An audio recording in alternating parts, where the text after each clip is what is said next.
11:17 nga pala ng gabi at hindi nga pala ako makatulog dyan. Dahil hindi nga ako makatulog, naisip ko magligpit na lang ako ng aking damit. Kasi habang tumatagal ang tambak na damitan dyan, nagkakaroon na ng mga ipis. At pagtanggal ko nga ng damitan dyan, bungad na bungad sa akin yung mga itlog ng mga ipis. At hindi lang yan, dahil nga pala sa tambak na damit na yan, nagkakaroon na rin ng maraming lamok dito sa kwarto ko. At diba nakita nyo naman kung gaano kadami ang itlog ng ipis. At nung pagtanggal ko nga ng damitan dyan, nagulat ako, napakadami itlog ng ipis. So guys, kumuha na nga pala ako ng walis tambo dyan para walisin na ang itlog ng mga ipis dyan. Bago nga pala ako magwalis, magliligpit muna ako ng mga damit tsaka mga pantalon ko dyan. Para pagkatapos ko nga pala magligpit ng damit, wala nang abala sa pagwawalis ko mamaya. Alam ko ba kung bakit gabi-gabi na lang ako hindi makatulog? Alam ko na kung bakit hindi ako makatulog gabi-gabi dyan. Kasi wala akong katabi matulog.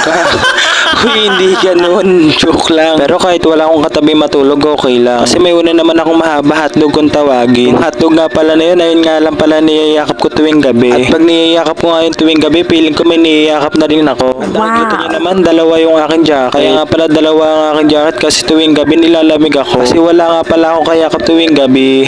Uy, hindi ganun. Hindi kailangan ng kayakap. Pero kahit walang katabi at kayakap, masaya akong natutulog mag-isa sa kwarto ko. Nice!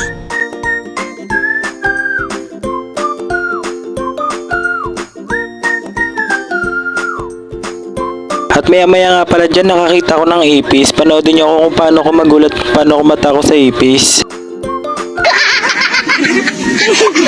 Hindi nga pala ako takot sa ipis, nagulat nga lang pala ako dyan kasi bigla siya dumapos sa kamay ko. Tuloy na dead on arrival siya. At pag nakakakita ako ng ipis siya, naiinis ako kasi daming gumagapang sa ilalim ng papag ko. At yung ilalim ko nga pala ng papag dyan, ginawa ko ng tambakan ng mga luma kong damit. Kasi kung itatapon ko lang, sayang naman, baka magamit pa nila. Nice! Basahan. Kasi dati yung bata-bata pa ako, gumagawa nga pala kami ng mini basahan dyan. Yung binibenta yung tig-3 isa, yung bilog na basahan, gumagawa nga pala kami nun dati. At nilalako-lako namin ng mga kaibigan ko. At hindi nga lang pala malilit na basahan yung ginagawa namin, pati malalaking basahan. Yung 300, yung hugis nga pala na yun, hindi na pabilog, pa-box na siya. At ayun na nga, nakikita nyo naman may butas yung aking short, kaya hindi ko nagagamit, itatambak ko na lang din sa ilalim. Kung hindi ko na may natambak siya, tatahiin ko na lang para magamit ko uli. Kasi sayang naman yung short ko kung hindi ko gagamitin or tatahiin. Nice!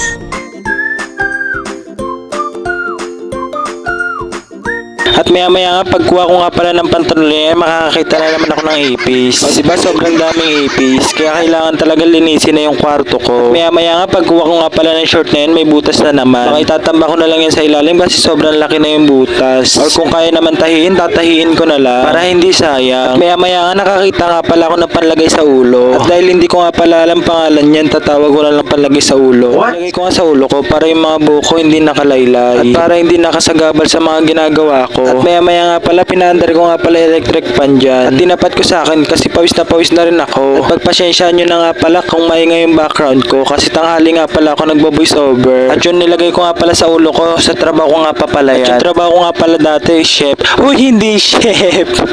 Hindi ka magiging chef for today's video. Hindi ka marunong magluto, sasabihin mo chef. At yung trabaho ko nga pala dati sa Fresh Cube. Trabaho ko pala sa Fresh Cube, tigarap ako ng sesto. At yung araw ko nga pala doon, 350 lang. At nakita nyo naman kanina, nakakita na naman ako ng ipis. Nakakainis yung mga ipis dyan, diba? Hindi naman kung makakakita kayo ng ipis, maiinis din kayo. Or baka hindi kayo mainis, baka matakot pa kayo. Baka magtalon-talon pa kayo, sobrang takot sa ipis.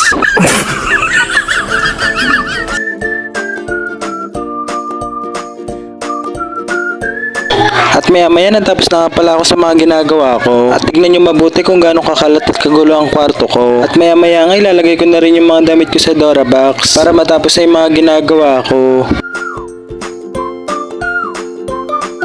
At maya-maya nga natapos na rin ako maglagay ng mga damit sa Dora box. Pagkatapos ko nga pala maglagay ng damit sa Dora box ko, nagwalis na rin ako. At dinamay ko na rin sa ilalim ng papag ko para mawala na rin yung mga dumi sa ilalim ng papag ko. At kung umabot ka sa video na to, paki-comment naman kung tagasan ka para malaman ko kung saan umaabot yung mga video ko. At nagpapasalamat nga pala ako sa walang sawang sumusuporta sa akin. At dahil tapos na yung mga ginagawa ko, hanggang dito na lang muna. Magpapaalam muna ako sa inyo. At huwag mo kakalimutan mag-follow para lagi kang updated sa mga susunod na video kong ipopost. At hanggang dito na lang muna. Paalam!